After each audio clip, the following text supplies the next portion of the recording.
Hi friends, good morning. இன்னைக்கு thought for the டே ஒரு திருக்குறள். அடக்கம் அமரருள் உய்க்கும் அடங்காமை ஆறிருள் உய்த்துவிடும். அடக்கம் அமரருள் உய்க்கும் அடங்காமை ஆறிருள் உய்த்துவிடும். இங்க வள்ளுவர் என்ன சொல்றாரு? அடக்கம். ஒருத்தர்ட்ட ஒருத்தர்ட்ட அடக்கம் இருக்கா, அவங்க பலசாலி. ஒருத்தவங்க அடக்க ஐ மீன் பொறுமையா அடங்கி போறாங்க. அடக்கத்துக்கும் பணிவுக்கும் நிறைய வித்தியாசம் இருக்கு. அடங்கி போறாங்க, ஆம், அமைதியா போறாங்க, பொறுமைசாலியா இருக்காங்கன்னா அவங்க தேவ அருள் பெற்றவர்களா போற்றப்படுகிறவர்கள். அவங்க அந்த அடக்கத்தின் வழியாக போகும்போது அவங்க நல்வழியில போவாங்க. அந்த அடங்காமை ஆறிருள் உய்த்து விடும் அப்படின்னா அந்த அடங்காமையினால அவங்க தீய வழியில போவாங்க.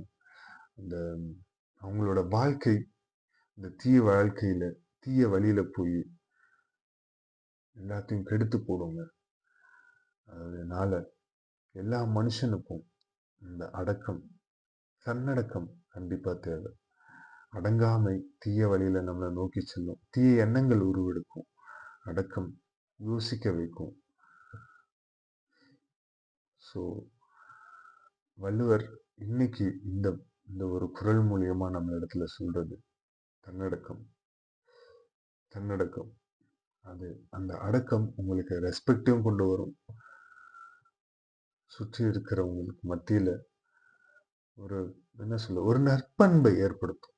ஸோ இதுதான் நான் சொல்ல விரும்புகிறது. அடக்கம் அமரருள் உய்க்கும் அடங்காமை ஆறுருள் உய்த்து விடும். இந்த குறளுக்கு ஒரு நல்ல சான்றாக விளங்குவோம். ஸோ தமிழ் நமக்கு சொல்லிக் கொடுக்கிற நல்ல பண்புகளை ஏற்போம். வள்ளுவர் அன்றே 2 அடியில சொல்லிட்டாங்க. So let's think and ரீப். இதை வெறும் கேட்டுட்டு போகாதபடி இதை ஓரளவுக்கு நம்ம எடுத்து வாழ்க்கையில எடுக்க ட்ரை பண்ணுவோம். சும்மா சினிமாவில் தமிழ் வீரம் அது இது அதெல்லாம் எடுக்கும் போது இந்த வள்ளுவர் சொன்ன 2 அடி அதை எடுக்கிறதுக்கு என்ன முயலுவோம். We'll try. That's it. Thank you. Have a nice day. God bless you.